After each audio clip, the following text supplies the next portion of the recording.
Sesaat lagi kita ikuti Talkshow bersama Legislator DPRD Kota Makassar. Hai, Assalamualaikum warahmatullahi wabarakatuh, Sambalu dan salam sehat selalu. Seperti janji-janji kami sebelumnya, Radio Gamasi, podcast Gamasi, juga live streaming Gamasi akan menghadirkan acara dekat dengan Legislator Kota Makassar. Lebih dekat, ya bukan hanya dekat tetapi lebih dekat. Nah, di acara ini Sambalu kita akan bincang-bincang dengan Bapak Ibu Dewan kita dan ingin tahu bagaimana kerja-kerja yang dilakukan sebelumnya. Kemudian Sambalu juga boleh bertanya nanti seperti biasa kepada Bapak dan kita langsung saja. Di samping Kak Uni, ini ada Bapak Dewan kita Pak Hamzah Hamid, ya, dari Partai Amanat Nasional PAN. Ya, jadi banyak yang sudah tahu ini karena beliau berasal dari Dapil 4, Manggala dan Panakukang. Mudah-mudahan tidak salah ini, nanti Uni minta dicocokkan. Kemudian, ini yang paling menarik, Pak Hamzah Hamid ini sekarang berada di periode ketiga. Luar biasa ya, ini berarti Pak Hamzah Hamid sangat dekat dengan masyarakat Makassar, apalagi di konstituennya, ya, disayang oleh konstituennya. Ya, kita langsung saja. Assalamualaikum Pak Hamzah Hamid. Waalaikumsalam Bu Uni, Iya. Mbak Uni. Apa kabar ini Pak? Alhamdulillah, kabar baik, sehat. Minta maaf ini Pak, kami mengejar-ngejar Bapak di sela-sela kesibukan karena saya justru berterima kasih karena diundang untuk podcast. Alhamdulillah. Ini untuk kepentingan saya sebenarnya. Iya, makasih Mbak Uni. Iya, makasih Pak. Ini Uni yakin dan tahu sekali bahwa apa yang Bapak lakukan di luar itu untuk masyarakat. Siap. Dan ini juga untuk masyarakat. Jadi ada yang sangat penting dan ini penting juga. Ya. Nah, Sambalu, kita mulai dulu dengan pertanyaan begini kepada Pak Hamzah. Ya. Ini kan periode ketiga, ya. Siap, betul. Sudah banyak kundapil, sudah banyak reses, sudah banyak pertemuan-pertemuan sosper, sosialisasi perda kepada masyarakat. Apa yang paling dominan Pak, yang periode ketiga ini yang Bapak terima dari masyarakat? Yang paling dominan itu bukan hanya di periode ketiga, tapi dari periode ke periode. Saya kira persoalan kesehatan. BPJS Mandiri, BPJS yang saya kira dari tahun ke tahun yang awalnya pembayarannya sangat murah, terjangkau, sekarang ini sangat sulit, apalagi di masa sekarang ini pendapatan masyarakat semakin menurun, lapangan pekerjaan semakin berkurang, pencari kerja semakin banyak, apalagi banyak PHK, sehingga banyak warga Makassar ini yang tadinya BPJS yang ditanggung oleh perusahaan karena PHK beralih menjadi tanggung jawab masing-masing. Ini yang banyak bermasalah di masyarakat. Belum lagi masyarakat yang belum pernah mendapatkan BPJS tanggungan negara, termasuk KIS. Nah, sementara banyak warga Kota Makassar yang pantas mendapatkan bantuan. Ini yang belum tertangani dengan baik di Kota Makassar. Ya. Termasuk saya kira karena persoalan kesehatan itu adalah kebutuhan dasar, termasuk pendidikan, kemudian termasuk penerangan lampu jalan lampu lorong-lorong di Kota Makassar. Infrastruktur. Ya. Tetapi Pak, yang paling banyak ini tentu persoalan KIS. Saya hampir selalu mendapat temuan di tengah-tengah masyarakat, selalu bertanya, ibu-ibu suka sembako atau KIS? Umumnya bertanya KIS.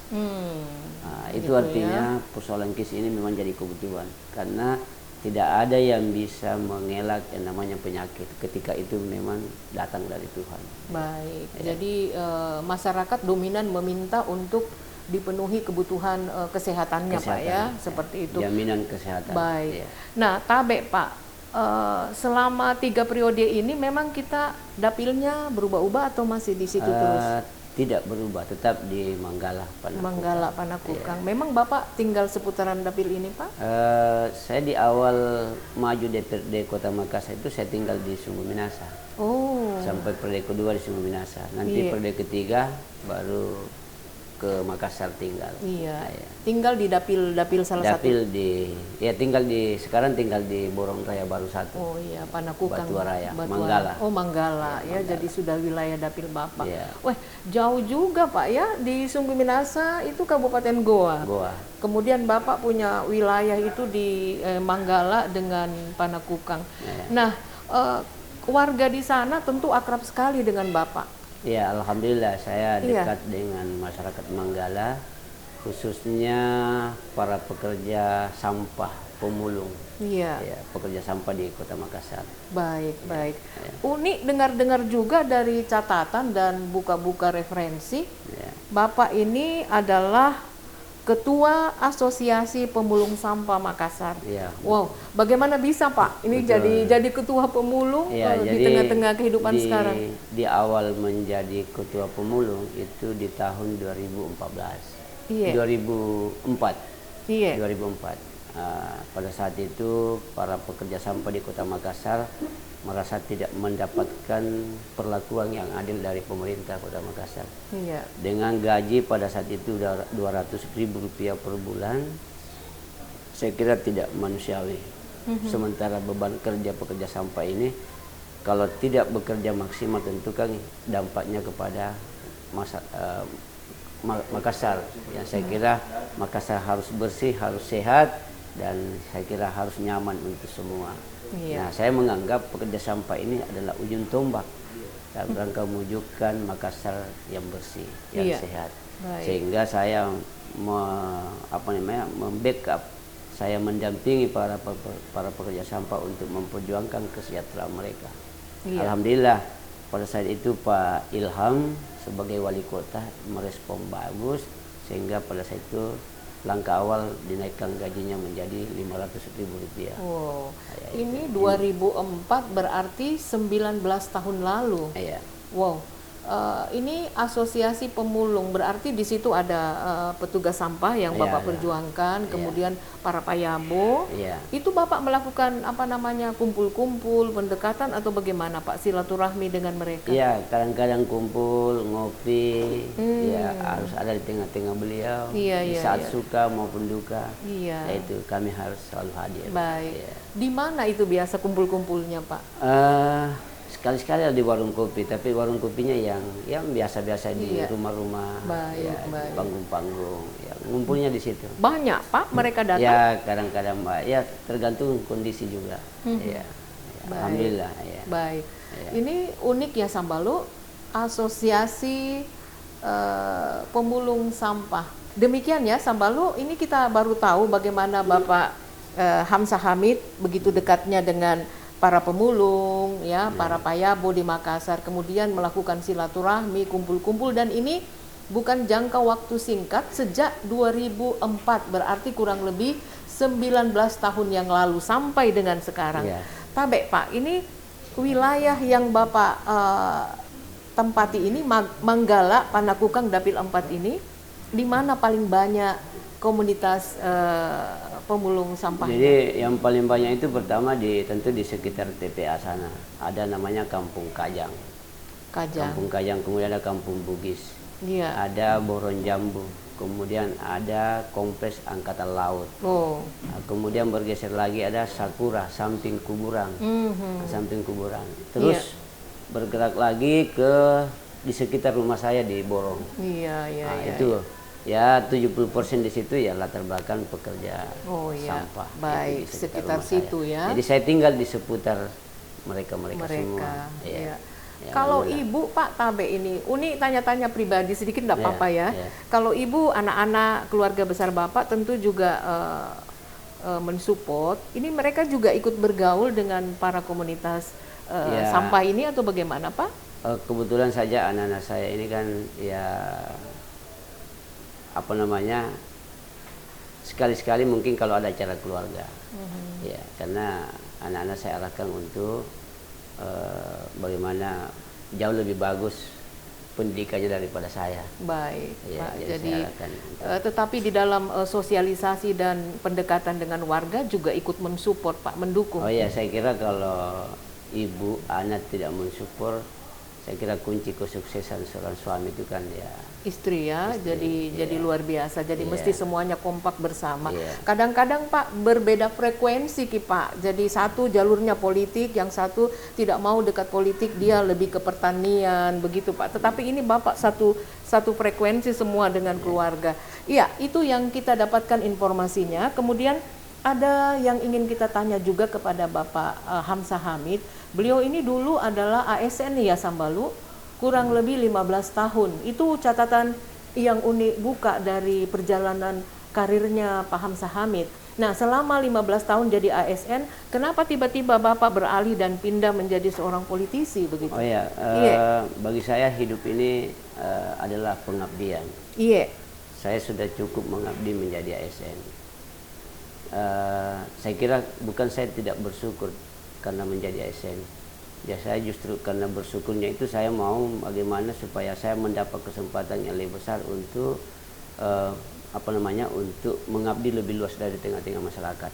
Karena kalau saya jadi ASN, saya pikir saya hanya dari rumah ke kantor, kemudian mungkin suatu waktu ada urusan keluarga, acara keluarga, mungkin saya di sekitar situ saja. Tetapi masuk dunia politik sangat luar biasa. Nah, saya bisa memperbanyak persaudaraan dan kekeluargaan. Kemudian ada peluang besar untuk berbuat, mengabdi. Nah, itu yang saya lakoni. Itu yang saya pikir kesempatan bagi saya untuk mengabdi. Hidup bukan harus menjadi pegawai negeri. Iya. Itu yang saya. Berarti Bapak mundur ya ketika itu Pak? Iya, saya mundur tanpa pensiun karena persyaratan untuk pensiun harus pada saat itu harus berumur 40 tahun, kemudian masa kerja harus di 20 tahun. Iya. Sementara di usia saya pada waktu itu 2009 itu baru 39. Iya. Masa kerja baru 15. Tetapi saya kira dengan niat dan support, dorongan dari teman-teman dari pekerja dan pemulung sampah Kota Makassar, saya bilang insya Allah karena saya mengenali perjalanan saya, alhamdulillah saya berasal dari keluarga yang baik-baik walaupun bukan keluarga pejabat, bukan keluarga pengusaha, tetapi saya lahir dari keluarga yang baik-baik. Sambalu. Iya, lebih dekat dengan legislator Makassar. Ini kita baru tahu ya Sambalu. Bagi Sambalu yang dekat dengan Pak Hamzah Hamid mungkin sudah tahu, tetapi sebagian besar warga Makassar ini mungkin baru tahu pada podcast ini. Nah, silahkan bagi Sambalu yang mau tanya-tanya, boleh gunakan kesempatan ya. Ini di 0811 41 1059 ya, sesuai frekuensi Radio Gamasi. Dan ini yang ada di belahan dunia ya, di mana saja berada, di Dubai, di Tokyo, mungkin Sambalu juga berasal dari wilayahnya Pak Hamzah Hamid. Ini bisa melepas kerinduan. Nah, Tabe Pak, Bapak rencana mau naik kelas Pak ya, atau masih mau lanjut lagi? Insya Allah sudah berjalan untuk menuju provinsi. Oh, menuju provinsi, jadi 2024. Berarti makanya sibuk-sibuk sekarang ini tuh di masyarakat. Iya, siap. Jadi akan naik kelas Pak ya, mudah-mudahan. Ini saya meninggalkan zona nyaman di Kota Makassar. Mau berjuang lebih tinggi lagi supaya wilayah pengabdiannya nanti lebih luas lagi. Jadi bukan hanya mengabdi di Kota Makassar, tetapi saya mau berniat mengabdi di Provinsi Sulawesi Selatan. Daerah dapil mana itu Pak? Makassar D, Manggala, Panakukan, Berikan, Tamalan Rea. Oh iya. Saya kira ini menjadi motivasi saya bahwa saya meninggalkan zona nyaman DPRD Kota Makassar menuju DPRD Provinsi Sulawesi Selatan. Iya, itu daerah Biringkanaya dan Tamalan Rea penduduknya padat Pak. Iya, jadi semakin banyak yang akan Bapak layani nanti ke depan. Insya Allah. Iya, itu. Dan Uni mau tanya Pak, kalau Bapak sosper, sosialisasi Perda, itu yang banyak mengeluh ibu-ibu atau bapak-bapak Pak? Ibu-ibu. Ibu-ibu tentang apa itu ya? Ya, BPJS, kemudian ya KIS, kemudian pendidikan yang terkait zona, terkait juga pembayaran sekolah, kemudian beasiswa yang kadang-kadang saya kira memang ibu-ibu yang paling peka terhadap pendidikan anak-anak. Iya, ibu-ibu yang lebih cerewet begitu ya bertanya. Tapi menanggapi itu seperti apa Bapak menjelaskan? Tentu saya harus menanggapi, memberi support, memberi semangat bagi ibu-ibu bahwa insya Allah kalau sekarang ini kita tidak mendapatkan apa-apa dari pemerintah, insya Allah harapan saya ke depan bisa lebih bagus, bisa mendapatkan perhatian dari pemerintah. Iya. Apakah Bapak juga menghubungkan dengan dinas terkait, Pak? Tentu kita dari dasar itu kita memasukkan usulan-usulan di pemerintah Kota Makassar. Iya. Ya, bagaimana memperbaiki database angka kemiskinan, database kemiskinan kita di Kota Makassar. Kalau bisa setiap bulan pemerintah Kota Makassar melalui staf kelurahan, RT RW bermusyawarah, namanya musyawarah kelurahan untuk mengupdate data miskin kita. Karena kalau ini tidak terupdate, maka jangan pernah bermimpi masyarakat mendapatkan perhatian dari pemerintah. Iya. Jadi data miskin masuk dalam daftar DTKS. Iya. Ya, itu. Ini Bapak kawal terus, Pak? Ya, saya harus suarakan terus karena kewajiban saya ini menyuarakan. Iya, nah, tentu eksekusi di eksekutif. Oh iya. Tetapi bagi saya sebagai anggota legislatif harus betul-betul menyuarakan sampai pemerintah betul-betul ya mewujudkan itu, bagaimana supaya full perhatian pemerintah terhadap pelayanan kesehatan. Begitu. Termasuk juga kira-kira banyaknya anak-anak yang putus sekolah karena ketidakmampuan orang tua membayar. Karena memang ada fakta di lapangan, banyak anak-anak tidak sekolah karena faktor ekonomi. Baik, baik ya Pak. Itu. Jadi seperti itu. Ya. Oh ya Pak, Uni mau tanya Perda nomor 4 2011 itu tentang pengelolaan sampah. Ya. Ini dekat-dekat dengan komunitasnya Bapak. Sampai dengan saat sekarang bagaimana perkembangan terkininya itu Pak? Kalau pemerintah Kota Makassar tidak ada upaya mengolah sampah ini menjadi tenaga listrik, ini akan menjadi persoalan besar. Iya. Dan saya berharap 2024 ini, kalaupun 2023 gagal, 2024 ini mudah-mudahan bisa berhasil pengolahan sampah menjadi energi listrik. Itu yang kita harapkan. Karena kalau tidak, tumpukan sampah di Taman Ngapa sana pasti tidak bisa terurus. Ya. Apalagi lokasi pembuangan semakin penuh, kemudian lahan masyarakat juga sudah banyak yang tertimbun, itu belum diselesaikan. Iya. Baik. Kalau selama ini di daerah Taman Ngapa sana, Bapak dapat keluhan khusus enggak tentang sampah-sampah yang ada di tengah-tengah warga itu, Pak? Iya, tentu yang pertama mendapatkan dampak negatifnya terhadap keberadaan pengolahan sampah di sana, tentu masyarakat di sana terkait baunya apa semua, apalagi kalau di musim kemarau. Iya. Ya, terjadi kebakaran apa lain sebagainya. Kemudian baunya menyengat kemana-mana. Iya. Dan memang tidak ada alasan karena ini pengolahan sampah ada di tengah-tengah kota. Iya. Jadi ini kalau diolah menjadi tenaga listrik, insya Allah ini bisa menambah saya kira penambahan pendapatan asli daerah Kota Makassar. Iya, baik. Iya. Karena ini kan listriknya akan dijual ke PLN. Itu dia. Jadi kalau nanti terolah menjadi energi listrik tentu akan berdampak positif juga untuk warga sana ya. Iya, baik, kita coba baca satu chat. Chat ini nampaknya dari seorang setengah baya, tidak ada namanya ini Pak. Iya, dia bertanya seperti ini. Bapak Dewan, ini tolong Pak Dewan menanggapi tentang banyaknya tenaga kerja honorer yang belum bisa masuk ya dalam kelompok P3K. Ini kalau kita lihat catatan rekod Bapak yang lalu, Bapak juga pernah memperjuangkan tenaga kontrak di Kota Makassar yang 12.800 orang itu. Ya, kalau Uni tidak salah itu buka track itu. Ya, ini bagaimana Pak? Dia mengeluh tidak bisa.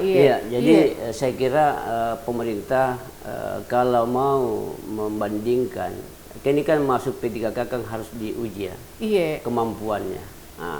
Kalau mau diuji kemampuannya, tentu anak-anak yang sudah mengabdi sekian tahun, yang memang kelahirannya tahun berapa, yang sudah beberapa tahun mengabdi puluhan tahun, kemudian ikut ujian kompetensi, saya yakin dan percaya pasti nilainya akan rendah. Karena kemampuan memang ya sangat terbatas. Ya, apalagi diuji secara komputer ya. Online. Nah, saya berharap ada kebijakan lain. Jangan dibandingkan anak-anak yang lahir di tahun 2000-an, tahun 90-an dengan tenaga kontrak yang memang lahir di tahun 80-an. Iya, karena masih banyak juga yang mengabdi tahun 80-an. Saya berharap ada kebijakan pemerintah membedakan antara harus ada nilai terhadap pengabdiannya. Ini sudah mengabdi 15 tahun. Ya, harus ada nilai, harus ada poin. Menjadi penambah. Nah, karena semata-mata yang dinilai adalah hasil ujian, yakin dan percaya lulus itu anak-anak yang baru baru selesai sarjana apa dan sebagainya. Baik. Nah, bagaimana dengan tenaga-tenaga kasar yang ada di kecamatan, yang ada di KPD, yang memang di kantor hanya menjadi cuci piring, menjadi cleaning service. Ini saya kira harus ada kebijakan khusus. Baik. Apalagi yang bekerja anggaplah di lampu jalan, di dinas perhubungan, yang memang tugasnya di jalan. Ya, bagaimana mungkin bisa bersaing teknologi kalau itu yang mau dijadikan ukuran? Jadi harus ada kebijakan melihat pengabdian. Iya. Jadi kalau begitu Bapak mengharapkan ini pemerintah memberikan kemudahan begitu Pak ya? Iya, kemudahan bagi mereka supaya bisa nanti terpilih menjadi anggota atau apa namanya P3K. Seperti itu. Baik, Pak Hamzah Hamid, ini kita sudah bisa membaca apa yang menjadi arah tujuan Bapak. Dan Uni boleh bertanya, ini ada 2 kata Pak. Siap. Ini Uni tanyakan pada semua Bapak Ibu Dewan kita. Ada satu pendidikan dan satu lagi kesejahteraan. Yang mana yang Bapak utamakan? Yang mana Bapak dahulukan? Saya kira pendidikan. Pendidikan. Karena kalau dengan orang punya ilmu, maka insya Allah kekuasaan bisa didapatkan, pangkat bisa ada, kemudian kesejahteraan pasti ada. Karena dengan ilmu kita bisa mendapatkan pekerjaan, apa lain sebagainya. Ya, Rasulullah sendiri sudah memilih mau harta, mau ilmu atau mau jabatan. Ternyata Rasulullah memilih ilmu. Karena dengan berilmu kita bisa mempunyai jabatan. Berarti dengan demikian nanti Bapak juga tentu akan konsis ini mengarahkan anggaran-anggaran untuk pendidikan lebih fokus dan lebih banyak Pak ya. Kalau aturan dari pusat berapa banyak? 20% Pak? Kalau aturan dari pusat memang 20%, tetapi saya kira pendidikan ini kan ada 2, ada pendidikan formal dan informal. Tentu kalau pendidikan formal itu tentu memang wajib 20% itu sudah harga mati. Tapi saya kira tidak cukup dengan ilmu formal. Pemerintah harus membuat sebuah kebijakan bagaimana membuat pelatihan-pelatihan, kursus-kursus yang membuat bagaimana anak-anak yang alumni ini bisa bertambah skillnya. Itu kan bagian daripada peningkatan sumber daya manusia, ilmunya. Seperti itu. Sambalu, demikian jadi Pak Hamzah Hamid dari Partai Amanat Nasional PAN. Ini insya Allah di tahun politik ini akan mencoba masuk ke provinsi. Sambalu sudah lebih dekat dengan beliau dan mudah-mudahan bisa menangkap bagaimana perjuangan untuk kita ya, untuk masyarakat Kota Makassar. Memang Bapak adalah dapil ya, dapil 4 itu Manggala Panakukang, itu memang prioritas untuk daerah sana ya karena dapil Bapak. Tetapi kan Bapak adalah milik dari masyarakat Kota Makassar. Tentu perjuangan untuk warga kota akan lebih luas lagi jika nanti masuk ke provinsi. Insyaallah, perjuangan saya selama ini Bu di Kota Makassar karena saya ketua Asosiasi Pekerja Sampah Kota Makassar yang tersebar di semua kecamatan, di semua kelurahan. Jadi seperti itu Sambalu, kita doakan sama-sama. Nah Pak, closingnya Pak, kita mau sampaikan apa ini kepada Sambalu Gamasi sebelum kita akhiri podcast kita ini, silakan Pak. Saya kira ya mudah-mudahan Sambalu Gamasi semakin eksis, semakin terdepan, ya memberikan informasi yang aktual kepada masyarakat, selalu seperti selalu terdepan lah ya Gamasi. Terima Dan kasih saya Pak. berharap ya tadi bagaimana Makassar mendorong warganya untuk belajar dalam rangka meningkatkan kesejahteraan karena tidak ada orang yang sengsara karena menuntut ilmu. Saya kira itu Bu, terima kasih Sambalu Gamasi yang selalu memberi inspirasi kepada masyarakat Kota Makassar dan saya kira sampai mendunia.